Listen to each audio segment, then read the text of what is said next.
instability in the African nation of Sudan. That's where we're starting today's show. I'm Carl Azus for CNN 10. Worry in our hearts is how some demonstrators are describing the situation in Sudan's capital.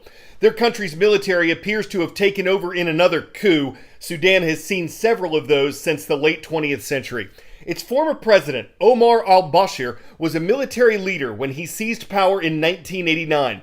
He was known for his harsh rule over the Sudanese people, and he's been accused of crimes against humanity and genocide in Sudan's western Darfur region. During massive civilian protests in 2019, the military took over once again, forcing President al-Bashir out of office. A transitional government was set up. Power was shared between military and civilian groups, but tensions stayed high in the African nation. In September, forces that were loyal to the country's former president tried and failed to take power back, and in October, thousands of demonstrators gathered in front of the presidential palace to demand the military take control again, while thousands of others amassed in the streets to support the nation's civilian leaders. So instability in Sudan is ongoing. What's happening right now? Sudan's military has broken up its power-sharing government with civilian leaders. It's declared a state of emergency. It's reportedly arrested government officials, according to witnesses, and the head of Sudan's armed forces says a, quote, independent and fair representative government would take control until a new one is elected in 2023. Flights have been suspended from the capital's international airport. Internet connections have been severely disrupted. Sudan's civilian prime minister, who was arrested, has called for the Sudanese to peacefully protest the takeover. Many people have taken to the streets, and there have been some reports of violence against the demonstrators. Several other countries, including the United States, are speaking out against the apparent military coup and calling for stability in Sudan. A cold front that plowed across the United States has made its mark. The National Weather Service says several reports of tornadoes came in as the system moved across Illinois, Kansas, and Missouri, and it was pushing heavy rains and winds over the Appalachian Mountains as it moved toward the U.S. East Coast. From New Jersey to Massachusetts, flood watches are in effect through Tuesday afternoon, and authorities said hail and tornadoes were possible in some isolated places. Meantime, an atmospheric river, a band of exceptionally moist air, has flowed over Northern California and brought heavy rain to the drought-stricken state. The good news is that this helped firefighters get complete control over the Dixie Fire, the second largest one in state history. The bad news? This atmospheric river is dumping rain and bringing wind to hundreds of square miles of Northern California, and the big fear, mudslides. Let's look at what happened on State Route 70. This is in the Tobin area. The hillside came crashing down, the debris so large that the Caltrans truck and heavy equipment can't clear it right now. This could be days that this lasts here. And then as we look over here, I'm on U.S. Route 50. You can see behind me the South Fork of the American River starting to fill up.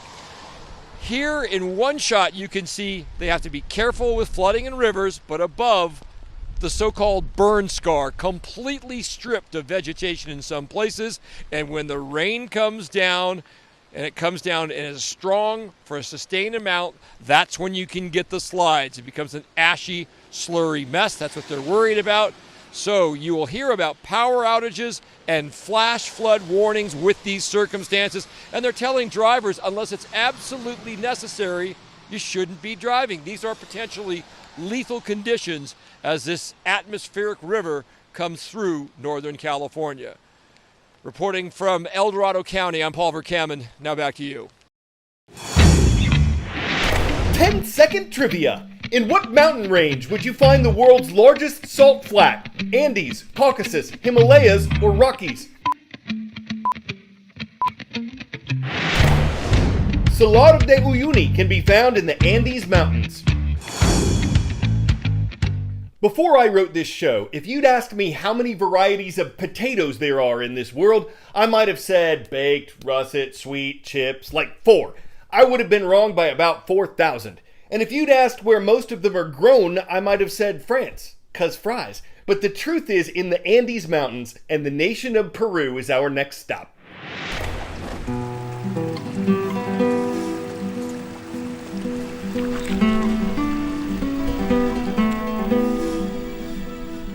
No I can't let them be forgotten, because all the flavors, I know now how to grow them, and in that way I can keep the varieties alive. At the foothills of the central Peruvian Andes lives Esperanza Gabriel.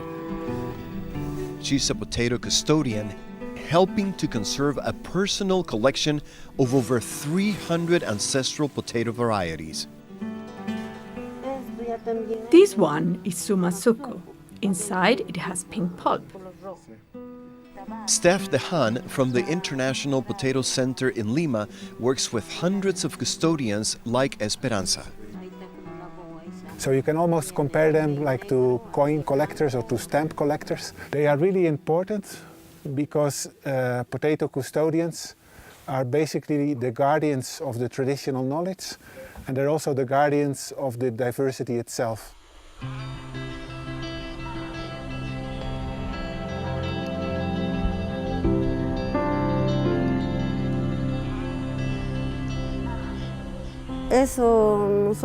Between the two of us, we have been growing these seeds for 20 years, preserving them since the day of our wedding. Those from my husband's side and those I inherited. There are about 4,000 varieties of native potato in the world, and most of them are grown in the Andes, while only a handful are available in supermarkets around the world.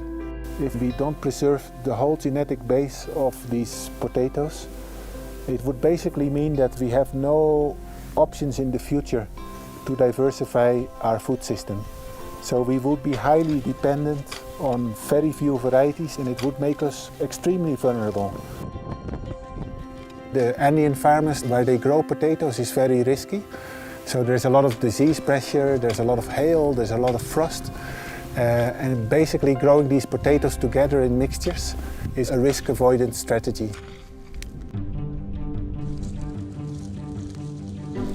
For Esperanza, the motivation is not only protecting diversity, but the simple desire to feed her family. We grow potatoes to eat, and also for selling as well, and we keep them in storage for us to use throughout the year. A traditional local dish is pachamanca. The potatoes are steamed underground with hot stones. You could say that the Andean farmers are really the connoisseurs or the sommeliers of the potatoes. My mother taught me. Now I want to teach my daughters so that they can continue cultivating the varieties. Potato custodians have been protecting seeds for centuries. For Steph Dehan, valuing traditional agriculture is the only way to ensure biodiversity will evolve and remain available to future generations. As soon as you put a potato in a gene bank, it becomes something static. But the farmers, it's really something that is continuously adapting. So some things are getting lost, some things are getting added. It's a laboratory that's not managed by scientists, but it's a laboratory that is basically more than 10,000 years of evolution in the hands of farmers.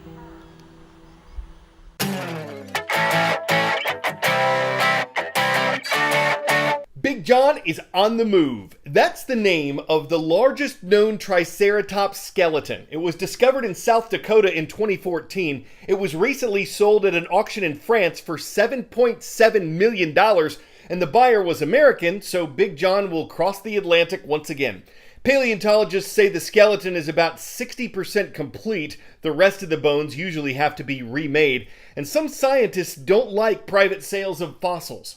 But if you collect old artifacts, it's Triceratops. Cost a skeleton of money, but it's guaranteed to stop your family in their tracks when they see that thing in your home. Don't doubt it. If a dinosaur scores up your floor, you make no bones about it. No one has a pet Triceratops and leave your guests all glossy-eyed. A bona fide sight with all its might for their sore fossil eyes. Maybe not my best rap, but I'm spitting artifacts. Want to give a shout out to Natchitoches Central High School today. It is located in Natchitoches, Louisiana. I'm Carl Azus for CNN.